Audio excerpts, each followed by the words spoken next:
Hi നമസ്കാരം. ഞങ്ങൾ ഇപ്പോൾ ഇതിനകത്ത് 7 പേരുണ്ട് അല്ലേ? നമ്മൾ 7 പേരാണുള്ളത്. നമ്മുടെ സാരഥി ചേട്ടൻ്റെ പേരെന്താ ചേട്ടാ?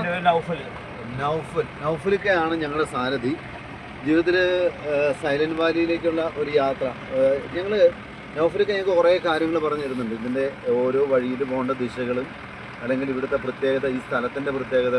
ഞങ്ങൾ ഭയങ്കര ക്യൂരിയോസിറ്റിയിലാണ് ഇവിടെ നിൽക്കുന്നത്. അപ്പോൾ എന്തായാലും ഒരുപാട് സന്തോഷം. ഓരോരുത്തരും നമുക്കിത് പരിചയപ്പെടാം. പേര്? എൻ്റെ പേര് അജയൻ. സാറ് എന്ത് ചെയ്യുന്നു? ഞാൻ കോടതിയിലാണ്. Oh yes sir. സാറ്? ഞാൻ ഡോക്ടർ രമേശ് ബാബു, ജില്ലാ മെഡിക്കൽ ഓഫീസറായിട്ട് പെൻഷനായി. ഓക്കെ. പേര്? ഡോക്ടർ രമേശ് ബാബു. ഡോക്ടർ രമേശ് ബാബു ജില്ലാ മെഡിക്കൽ ഓഫീസറായിട്ട് റിട്ടയർഡായി. ഇപ്പോൾ ഇങ്ങനെ കാടും മലകളും കുന്നുകളും താഴ്വാരങ്ങളും ഒക്കെ കണ്ടാസ്വദിച്ച് വിശ്രമം. അതെ, അങ്ങനെ സന്തോഷ ജീവിതം. സാറിൻ്റെ പേര്? എൻ്റെ പേര് ഷുക്കൂർ. ഞാൻ ഡിസ്ട്രിബ്യൂട്ടറാണ് ആലപ്പുഴ ജില്ലയുടെ. ജാഗ്വാർ പ്രോഡക്റ്റിൻ്റെയൊക്കെ ഡിസ്ട്രിബ്യൂട്ടറാണ്. ഓക്കെ. അതായത് ജാഗ്വാറിനൊക്കെ ഒരു ബ്രാൻഡ് പ്രോഡക്റ്റിൻ്റെ ഡിസ്ട്രിബ്യൂട്ടറാണ്. സാറ്? ഉണ്ണി. പാണാവളിയിൽ ഒരു ഉണ്ണിയാണ് ഇരിക്കുന്നത്. ഉണ്ണിക്കുട്ടൻ. പാണാവളിയുടെ ഉണ്ണിക്കുട്ടനാണ് ഇരിക്കുന്നത്. ഉണ്ണിക്കുട്ടൻ ഇപ്പം ഷോപ്പിന്റെ ആ കച്ചവടത്തിന്റെ തിരക്കൊക്കെ കഴിഞ്ഞ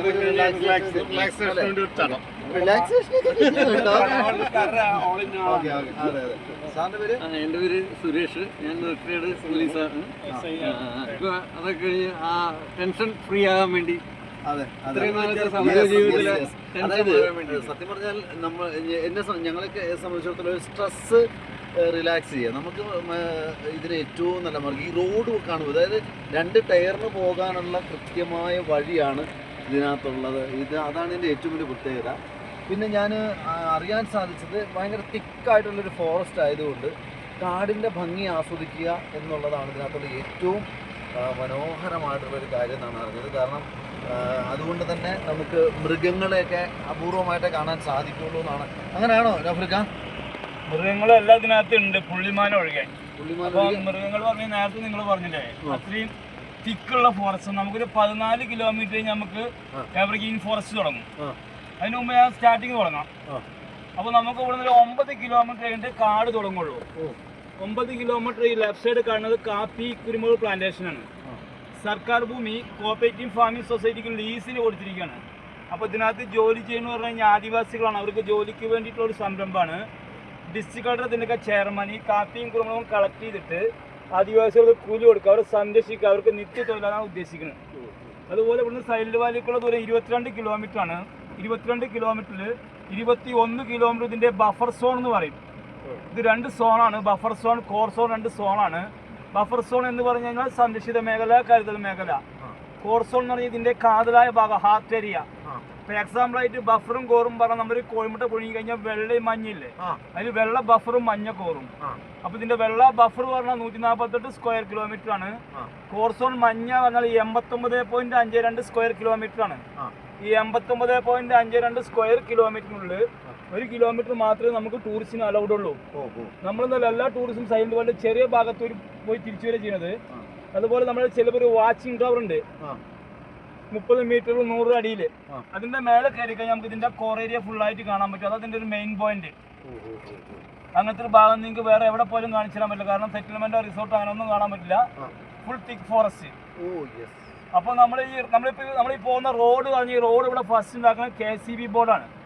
ഇവിടെ ഒരു 71 കാലഘട്ടം മുതൽ ഏകദേശം ഒരു 80-82 കാലഘട്ടം വരെ ഇവിടെ ഹൈഡ്രോ ഇലക്ട്രിസിറ്റി പ്രൊജക്ട് ഉണ്ടായിരുന്നു.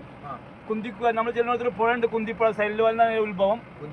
അതിന് കുറേ ഡാം കെട്ടിയിട്ട് ഒരു 120 മെഗാവാട്ടിന്റെ പദ്ധതിയായിരുന്നു. അങ്ങനെ അന്നത്തെ കാലത്ത് കോളേജ് തലത്തിൽ സ്കൂൾ തലത്തിലൊക്കെ ഒരുപാട് സമരങ്ങൾ നടത്തിയ സാഹിത്യകാരന്മാരുടെ എതിർത്തിന്റെ പശ്ചാത്തലത്തിൽ 84 ഇന്ദിരാഗാന്ധി നാഷണൽ പാർക്കായി പ്രഖ്യാപിക്കണം. 84 പ്രഖ്യാപിച്ച ശേഷം ഇന്ദിരാഗാന്ധി മരണപ്പെട്ടു. അതിനുശേഷം 85 രാജീവ് ഗാന്ധി ഉദ്ഘാടനം നാഷണൽ പാർക്ക് ആക്കിയിട്ട്. അപ്പൊ നമുക്കൊരു നാഷണൽ പാർക്ക് എന്ന് പറഞ്ഞാൽ വംശനാശം സംഭവിക്കുന്ന ജീവികളെ സംരക്ഷിക്കുക.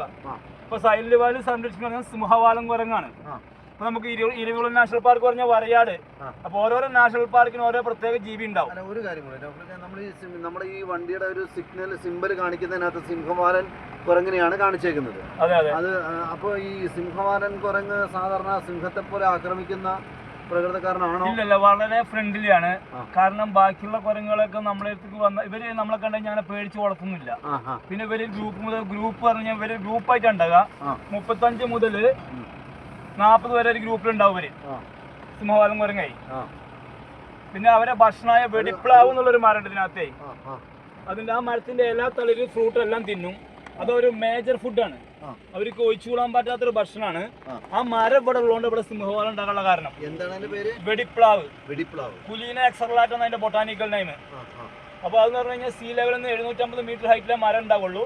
അപ്പൊ സൈലന്റ് വാലിയിൽ ധാരാളമായിട്ടുണ്ട്. ഇപ്പൊ അതിന്റെ ഫ്ലവർ അല്ല, ഇപ്പൊ അത് ഫ്ലവർ സീസൺ ആണ്. ഇപ്പൊ പൂത്തിട്ടേ ഉള്ളൂ. പക്ഷെ അപ്പൊ അത് കാരണം കൊണ്ട് അവർ പൂവ് കഴിക്കണമെങ്കിൽ കൂടി അവർക്ക് ഭക്ഷണം കുറച്ച് കുറവാണ്. പിന്നെ സിംഹവാലം എന്ന് പറഞ്ഞു കഴിഞ്ഞാല് ലയൺ ടേർഡ് മക്കാക്ക എന്ന് പറയും. നമുക്ക് കുരങ്ങ് 2 ടൈപ്പാണ് ഉള്ളത്, ലങ്കൂറുണ്ട്, മക്കാക്കയുണ്ട്. ഈ മക്കാക്ക പറഞ്ഞു കഴിഞ്ഞാല് ഒരു 30% നോണ കഴിക്കും. എന്ന് വെച്ച് കഴിഞ്ഞാൽ വലിയ മൃഗങ്ങളെ പിടിച്ച് കഴിക്കുന്നല്ല ഉദ്ദേശിച്ചത്, ചെറിയ പ്രാണികൾ, ചെതല്, അതുമാതിരി ബേർഡ്സിന്റെ മുട്ട, അങ്ങനെയൊക്കെ ഈ മക്കാക്ക ഫാമിലി. അപ്പൊ നമ്മുടെ സാധാ കുരങ്ങ് ബോണറ്റ് മക്കാക്ക എന്ന് പറയും, സിംഹവാലൻ ലയൺ ടേർഡ് മക്കാക്ക എന്ന് പറയും. അതുപോലെ അടുത്തതാണ് ലങ്കൂർ എന്ന് പറയും. കരിങ്കുരങ്ങിന് നമ്മൾ നീലഗിരി ലങ്കൂർ എന്ന് പറയും. അതുമാതിരി ഹനുമാൻ ലങ്കൂർ എന്ന് കേട്ടിട്ടില്ലേ? ഈ ലങ്കൂറൊക്കെ ഒരു പ്യൂർ വെജാണ്, ഫ്രൂട്ട്സും ഇലകളും മാത്രമേ കഴിക്കുള്ളൂ. ഇവര് ചെറിയ ഒരു 30% ചെറുത് കഴിക്കും മക്കാക്കൊക്കെ. കുരങ്ങുകളാണ് കൂടുതലായിട്ടും.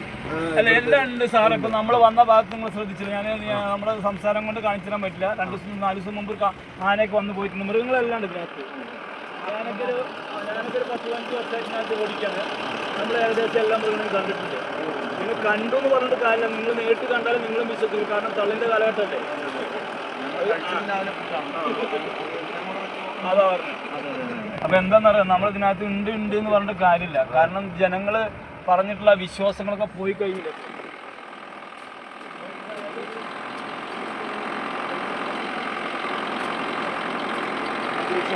അതെ അതെ. അത് എന്തായിരിക്കും ഇവിടെ അങ്ങനെ മൃഗങ്ങളെ ശല്യം എന്ന് പറയാനില്ല സാറേ. പിന്നെ പൊതുവെ എന്ന് പറഞ്ഞു കഴിഞ്ഞാല് ഇപ്പം പൊതുവെ ഹണ്ടിങ് കുറവായതിന്റെ അടിസ്ഥാനത്തിൽ ഇപ്പൊ മൃഗങ്ങൾ കൂടിയിട്ടേ ഉള്ളൂ. എങ്കിൽ കൂടി ഇവിടെ ഒന്നും അങ്ങനെ ശല്യമില്ല. ഇവിടെ ശരിക്കും പറഞ്ഞാൽ മൃഗത്തെ സംരക്ഷിക്കുക എന്നുള്ളൊരു കാര്യത്താണ് നിങ്ങൾ സാറ് ഈ വഴി ശ്രദ്ധിച്ചാൽ ടൂറിസ്റ്റ് പ്ലേസ് അല്ല സാറേ. അല്ല, ഇവിടെ ടൂറിസ്റ്റുകൾ വരണം നിർബന്ധമില്ലാത്തൊരു മേഖലയാണ് ഇത്. ഇത് ഈ ബോട്ടാനിക്കലൊക്കെ പഠിക്കുന്ന കുട്ടികൾക്കും റിസർച്ചിനൊക്കെ വേണ്ടിയിട്ടുള്ളതാണ്. കാരണം ഇന്നത്തെ കാലത്ത് നമുക്ക് മെട്രോ സിറ്റിയും ഡാമൊക്കെ ധാരാളമായിട്ടുണ്ട്, ഇനി ഉണ്ടാക്കാം. പക്ഷെ നാച്ചുറൽ ആയിട്ട് ഒരു ഫോറസ്റ്റ് ഉണ്ടാക്കാൻ ഒരിക്കലും സാധ്യമല്ല. ഇവിടെ എക്കോ ടൂറിസം ഉദ്ദേശിക്കുന്നത് നമ്മൾ പ്രകൃതിക്ക് ദോഷമില്ലാത്ത രീതിയിലുള്ള ടൂറിസം. ഇപ്പോ വീണ മരങ്ങളാണെങ്കിലും വണ്ടി പോണ്ട സൗകര്യത്തിന് മുറിച്ച് മാറ്റി ചെയ്യുന്നുള്ളൂ. അത് മണ്ണെന്നുണ്ടായി മണ്ണിലേക്ക് തന്നെ അരിഞ്ഞ് ചെയ്യണത്, കളക്ഷൻ എടുക്കണില്ല. അതുപോലെ നമുക്ക് ഇപ്പൊ ഈ കാണുന്ന മരങ്ങൾ പറഞ്ഞാൽ അതിനകത്ത് നമുക്ക് 80% നമുക്ക് ഫർണിച്ചറിന് പറ്റുന്ന മരങ്ങളാണ്. ഇതൊരു മാർച്ച് ഏപ്രിൽ മെയ്യോട് കൂടിയിട്ട് ഇല കൊഴിയും. ഇത് മോയ്സ്ചർ റെസിഡൻസ് ഫോറസ്റ്റ് എന്ന് പറയും. ആർദ്രത, എല്ലാ മരത്തിന്റെ ഇല കൊഴിയും, എങ്കിൽ കൂടി ഒന്നിച്ച് കൊഴിയില്ല. അപ്പൊ നമുക്കൊരു 14 കിലോമീറ്റർ കഴിഞ്ഞാല് നേരെ ഇതിന്റെ ഓപ്പോസിറ്റ് ആണ്. 80% സോഫ്റ്റ് വുഡ് ആണ്, ഫർണിച്ചറിന് വേണ്ടത് പാഴ്മരങ്ങളാണ്. അപ്പൊ നമുക്കൊരു 14 കിലോമീറ്റർ നമുക്ക് എവർഗ്രീൻ ഫോറസ്റ്റ് പോകും, നാച്ചുറൽ ഫോറസ്റ്റ്. ഇപ്പൊ ലോകത്തിൽ വെച്ചിട്ട് ഏറ്റവും വലിയ എവർഗ്രീൻ ഫോറസ്റ്റ് ഇവിടെ നമുക്ക് ആമസോൺ ആണ്. ആമസോൺ കഴിഞ്ഞപ്പോൾ രണ്ടാമതുള്ള സൈലന്റ് വാലി എന്ന് പറയുന്നത്. ഇന്ത്യയിലെ നമ്പർ 1 ഫോറസ്റ്റും വേൾഡിലെ 2nd ഫോറസ്റ്റ് ആണ് സൈലന്റ് വാലി എന്ന് പറയുന്നത്. നമ്മുടെ മുറ്റത്തെ മുല്ലക്ക് മണലെന്ന് പറയില്ലേ, നിങ്ങൾക്കൊരു 14 കിലോമീറ്ററിൽ 5 മീറ്ററോ 10 മീറ്ററോ അപ്പുറത്തൊരു ആണ് നിന്നാൽ കൂടെ നമുക്ക് കാണാൻ പറ്റും. അത്രയും നിബിഡവനാണ്. അതുപോലെ ഈ ലെഫ്റ്റ് സൈഡ് കാണുന്നത് ഒരു ആദിവാസി കോളനിയാണ്. ലാസ്റ്റ് സെറ്റിൽമെന്റ് ആണ്. ഇവിടുന്ന് നമ്മൾ ജനവാസമല്ല, ഇവിടുന്ന് അങ്ങോട്ട് ഇനി ഡിപ്പാർട്ട്മെന്റ് ക്വാർട്ടേഴ്സുകൾ മാത്രമേ, സെറ്റിൽമെന്റ് ഒന്നുമില്ല. ഇവിടെ ഏകദേശം ഒരു 80ഓളം വീടുകളുണ്ട് ആ സൈഡിൽ, അപ്പുറത്തും ഇപ്പുറത്തൊക്കെ ആയിട്ട്. അല്ല സാറേ, ഞാൻ തൊട്ട് അപ്പുറത്തൊരു ആദിവാസി കോളനിക്കുള്ള വഴിയാന്ന് പറഞ്ഞാലേ 1 കിലോമീറ്ററുള്ള അവർക്ക് ഇങ്ങോട്ട് വരുമ്പോഴേ. അവർക്ക് ഈ നഗരമായിട്ടൊക്കെ എന്തെങ്കിലും ബന്ധമുണ്ടോ? അവർ നഗരമായിട്ടും ഞങ്ങളായിട്ടും നല്ല ഫ്രണ്ട്ലിയുള്ള ആൾക്കാരാണ്. നമ്മൾ വിചാരിക്കുന്ന പോലുള്ള ആൾക്കാരല്ല. പിന്നെ അതുപോലെ ഡിപ്പാർട്ട്മെന്റിൽ വാച്ചർമാരായിട്ടും അവർക്ക് പൊതുവെ പോലീസ്, ഫോറസ്റ്റ് എക്സൈസിലൊക്കെ സ്പെഷ്യൽ റിക്രൂട്ട്മെന്റ് ഉണ്ട്. ഇപ്രകാരം നല്ല എഡ്യൂക്കേറ്റഡ് ആണ് അവര്. അതെ. പിന്നെ ഡിപ്പാർട്ട്മെന്റ് വാച്ചർമാരൊക്കെ ആയിട്ട് അവർ തന്നെ എടുക്കണം. കാരണം അവർക്ക് ഫോറസ്റ്റ് ആയിട്ട് നല്ല ബന്ധമുണ്ടല്ലോ. അവർക്ക് ഇവിടെ തന്നെ സ്കൂളും കോളേജുകളൊക്കെ ഉണ്ട്. അവിടെ ഒരു മോഡൽ റെസിഡൻഷ്യൽ സ്കൂളുണ്ട്, MRSന്റെ. അത് കൂടാണ്ട് ഇവർക്ക് എല്ലാ തലത്തിലും ഇവർക്ക് വിദ്യാഭ്യാസം ഫ്രീ ആണല്ലോ. എല്ലാ ജില്ലകളിലും ഇവർക്ക് MRS ഉണ്ട്. അതുകൂടാണ്ട് നമ്മളിപ്പോൾ പാലക്കാട് ആണെങ്കിൽ അവിടെ ഒരു മറ്റേ ആശ്രമ സ്കൂളുണ്ട്. അതുപോലെ നമ്മളെ വിക്ടോറിയ കോളേജ്, അങ്ങനെ പാലക്കാട് അകളിൽ തന്നെ ഗവൺമെന്റ് കോളേജ് ഉണ്ട്, എഞ്ചിനീയറിംഗ് കോളേജ് ഉണ്ട്.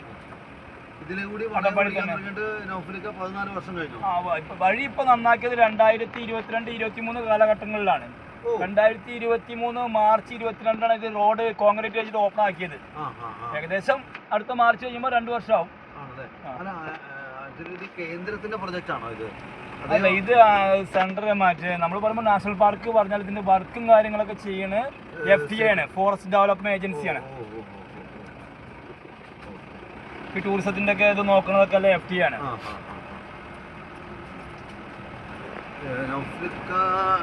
ഫസ്റ്റ് കയറുന്നത് ഇവിടെ തന്നെ ഫോറസ്റ്റിൽ തന്നെയാണോ കിട്ടുന്നത്? അതിനു മുമ്പ് അല്ല, ഇത് ഞങ്ങളുടെ സ്വന്തം വണ്ടിയാണ്. ആ, ഇത് ഞങ്ങൾ ഇതുപോലെ ഒരു 19 ജീപ്പുകളുണ്ട്. ഞങ്ങൾ EDC എക്കോ ഡെവലപ്മെന്റ് ഒരു കമ്മിറ്റിയിൽ ഓടാന്നുള്ള കരാർ വെച്ചിരിക്കുകയാണ്. സർക്കാരിന്റെ വണ്ടിയല്ല? അല്ലല്ല. അപ്പൊ ഞങ്ങൾക്ക് ഒരു ട്രിപ്പിന് എന്ന് പറഞ്ഞു കഴിഞ്ഞാൽ 1450 രൂപ തരും. 1550 രൂപയാണ്. അതിൽ 100 രൂപ ഞങ്ങളുടെ അക്കൗണ്ടിലിടും, EDCയുടെ ഫണ്ടിലിട്ടിട്ട്. അത് ഒരു അത്യാവശ്യമായിട്ട് ബുദ്ധിമുട്ടൊക്കെ സഹിക്കുന്ന ആൾക്കാർക്ക് ഞങ്ങൾ ചാരിറ്റി ആയിട്ട് ഒരു 5000 രൂപ ധനസഹായമായിട്ട് ചെയ്യും. അത് കൂടാണ്ട് ഞങ്ങൾ ബോണസായിട്ട് എടുക്കും വർഷത്തിലൊരു പ്രാവശ്യം. അല്ലെങ്കിൽ ഇനിയിപ്പോൾ ബുദ്ധിമുട്ടാണെങ്കിൽ 2 സമയത്തായിട്ട് ബോണസായിട്ട് എടുക്കും. അത് കൂടാണ്ട് ഇപ്പം ഞങ്ങൾക്ക് ടൂറൊക്കെ ഉണ്ടാവും. ആ പാക്കേജിനൊക്കെ വേണ്ടി പൈസകൾ മാറ്റി വെക്കും. അപ്പോൾ അങ്ങനെ വേണ്ടിയിട്ട് അപ്പോൾ അങ്ങ് 1450 രൂപ കയ്യിൽ തരും. അപ്പോൾ ഡിപ്പാർട്ട്മെന്റിന്റെ വരുമാന മാർഗം ഞങ്ങൾക്കൊരു ജീവിത മാർഗം.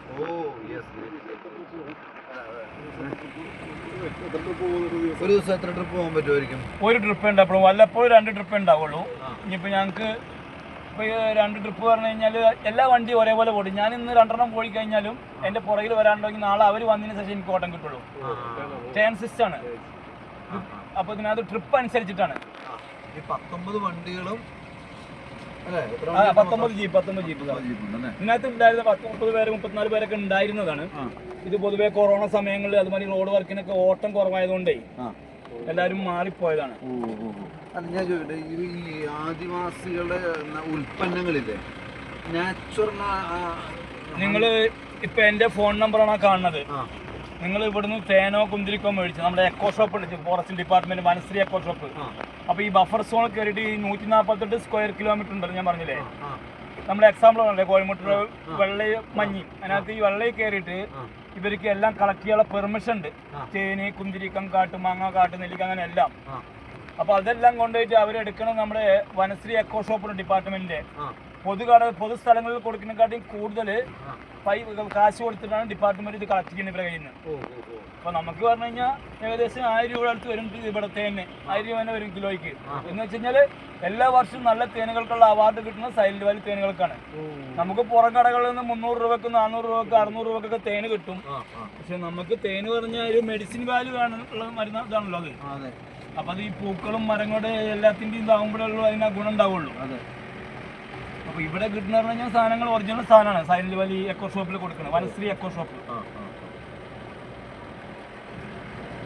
കോർസോൺ എന്ന് പറഞ്ഞു കഴിഞ്ഞാല് കോർസോണിനകത്ത് ഡിപ്പാർട്ട്മെന്റ് സ്റ്റാഫുകൾക്ക് മാത്രമേ അലൗഡ് ഉള്ളൂ ഈ 89.52 സ്ക്വയർ കിലോമീറ്ററിനകത്ത്. കാരണം ഈ ബഫർ കയറിയിട്ട് ആദിവാസികൾ കാട്ടുകളെല്ലാം കളക്ട് ചെയ്യാൻ പെർമിഷൻ ഉണ്ട്. കോർണോട്ട് അവർക്കും പെർമിഷൻ ഇല്ല. ഈ ആദിവാസികൾ എന്ന് പറഞ്ഞാൽ എത്ര ഫാമിലി മെമ്പേഴ്സ് മൊത്തം എത്ര കാണുമായിരിക്കും?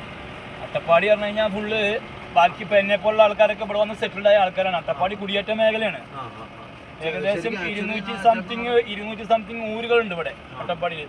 ഊരുകൾ അല്ലേ? ആ, ഒരു ഊര് പറഞ്ഞു കഴിഞ്ഞാൽ ചിലയില് 150, 200, 300 വീട് ഊരുകളൊക്കെ വരുന്ന ഊരുകളുണ്ട്.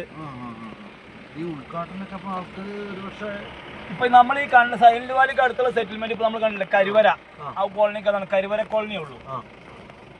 അപ്പൊ ഇത് സൈലന്റ് വാലി പറഞ്ഞു കഴിഞ്ഞാൽ ഒരു വലിയ ഏരിയ ആണ്. ഇതിന്റെ ബഫറും കോറുംപാടും ഏകദേശം 240 സ്ക്വയർ കിലോമീറ്ററിന് അടുത്ത് വരും. അതെ അതെ, നമ്മൾ ഈ വഴി അറിഞ്ഞാൽ ഇത് കണ്ടോ, ഇതിപ്പോ നമ്മൾ ഒരുപാട് കയറ്റം കയറി നല്ല പൊക്കത്തോട് പോയിക്കൊണ്ടിരിക്കുകയാണ്. പക്ഷെ നമുക്കത് ഫീൽ ചെയ്യുന്നില്ല. കാരണം KCB ഉണ്ടാക്കിയ റോഡാണിത്. അവർക്ക് അത്രക്കും നല്ല വെയിറ്റ് ഉള്ള മെറ്റീരിയൽസ് കൊണ്ടുണ്ട് സാറേ ഇത് ഉണ്ടാക്കാൻ വേണ്ടിയിട്ട്, ഹൈഡ്രോ പ്രൊജക്ടിന് വേണ്ടിയിട്ടേ. അത് കാരണം കൊണ്ട് നമ്മൾ എപ്പോഴും KCB ഉണ്ടാക്കിയ വഴിക്ക് ദൂരം കൂടിയാലും കയറ്റം കുറവായിരിക്കും പൊതുവെ. അപ്പൊ നമ്മൾ ഈ മരയുടെ നമ്മൾ ഈ 9 കിലോമീറ്റർ കഴിഞ്ഞാൽ നമുക്ക് കാട് തുടങ്ങുള്ളൂ. അതുവരെ ഈ പ്ലാന്റേഷൻ 9 കിലോമീറ്റർ കഴിയുമ്പോൾ നമുക്ക് ഈ കാപ്പി കുരുമ പ്ലാന്റേഷൻ തീരും. ഇപ്പൊ നമ്മളിതൊന്നും ഫോറസ്റ്റ് അല്ല, കാട് തുടങ്ങിയിട്ടില്ല, ഇല്ല. ഇതെല്ലാം പ്ലാന്റേഷൻ ആണ്. കണ്ടതല്ല, കാണാനിരിക്കുന്നതാണ് പൂരം. പിന്നെ സൈലന്റ് വാലിയിൽ മൃഗങ്ങളെല്ലാം ഉണ്ട്. പക്ഷെ മൃഗങ്ങളെ കാണാൻ പ്രതീക്ഷിച്ചിട്ട് ആരും ഇങ്ങോട്ട് വരണ്ട. പ്രകൃതി ആസ്വദിക്കാൻ പറ്റുന്നവർ മാത്രം ഇങ്ങോട്ട് വന്ന എന്റെ ഒരു അഭിപ്രായം ഞാൻ പറഞ്ഞു കേട്ടോ. കാരണം ഇതുപോലത്തെ ഒരു അന്തരീക്ഷം, ഇതുപോലത്തെ ഒരു എന്താ ഇപ്പൊ നമുക്ക് ഇന്നത്തെ കാലത്ത് എത്ര കാശ് കൊടുത്താൽ കിട്ടുന്നത് കിട്ടും. എന്താ കിട്ടാത്തതാണ്, സോറി ഞാൻ പറഞ്ഞ മാറിപ്പോയതാണ്. നല്ല വായു നല്ല വെള്ളം, അത് രണ്ടും കിട്ടും ഇവിടെ. നമുക്ക് തന്നെ ചെറിയൊരു അസുഖം ഉണ്ടെങ്കിൽ നമ്മളറിയാതെ മാറാണ്. നല്ല ശുദ്ധമായ. നിങ്ങളിപ്പോ ഇത് എത്ര പേര് ഇതിനകത്ത് യാത്ര ചെയ്താലും നിങ്ങൾക്ക് ഒരു ക്ഷീണം ഉണ്ടാവില്ല. കാരണം എന്താണെന്ന് പറയാം, എന്നെ ഡ്രൈവിംഗ് കൊണ്ടല്ല, അത്രയും നല്ല അന്തരീക്ഷം, അത്രയും നല്ല വായു ആയതുകൊണ്ടാണ്. അതായിരിക്കും ഇത്ര നല്ല സൗന്ദര്യം. ഈ ഇവിടുത്തെ നാച്ചുറൽ തേനല്ലേ, ചെറുതേനാണോ വൻതേനാണോ? വൻതേനാണ് സാറേ. ചെറുതേൻ എന്നൊക്കെ പറഞ്ഞ് നമ്മളെ പറ്റിക്കപ്പെടുകയാണെ. ആണല്ലേ? ചെറുതേനാണ്, സോറി വൻതേനാണ്. ചെറുതേനും നമുക്ക് അങ്ങനെ ശേഖരിക്കാൻ കഴിയില്ല. വൻതേൻ കൊണ്ടുള്ള ഗുണങ്ങൾ എന്തൊക്കെയാണ്? വൻതേൻ എന്ന് പറഞ്ഞു കഴിഞ്ഞാൽ എല്ലാ മരത്തിന്റെയും ഇതിന്റെയും പൂക്കൾ ശരിക്ക് നിങ്ങൾക്കൊക്കെ വന്നു കഴിഞ്ഞാൽ അട്ടപ്പാടിനെ സംബന്ധിച്ച് ഇവിടെയൊക്കെ വന്നു കഴിഞ്ഞാൽ നിങ്ങൾക്ക് കശപ്പുള്ള കയ്പുള്ള തേന് വേണോ? അത് കേട്ടിട്ടുണ്ടോ നിങ്ങൾ? കയ്പുള്ള തേന്, ഇവിടുത്തെ തേന് കയ്പുള്ള തേനും ഉണ്ട്. കാരണം നമ്മള് ഈ ഞാവള്, കാഞ്ഞിരം, ഈ മരങ്ങളൊക്കെ പൂക്കുമ്പോൾ അതിന്റെ പൂന്ന് വരുന്ന തേനുകൾക്ക് നമ്മള് ആദ്യം വായിൽ വെക്കുമ്പോൾ മധുരമായിരിക്കും, വീട് കയ്പായിരിക്കും. അതാണ് ഒറിജിനൽ തേന്. നമുക്ക് നാട്ടിൻപുറത്ത് കിട്ടുന്ന തേന് നല്ല മധുരമായിരിക്കും. കാരണം പഞ്ചസാര സുലഭമായി കിട്ടല്ലേ, അത് ചേർക്കാലോ. അപ്പൊ അതാണ് അതിന്റെ ഒരു വ്യത്യാസം.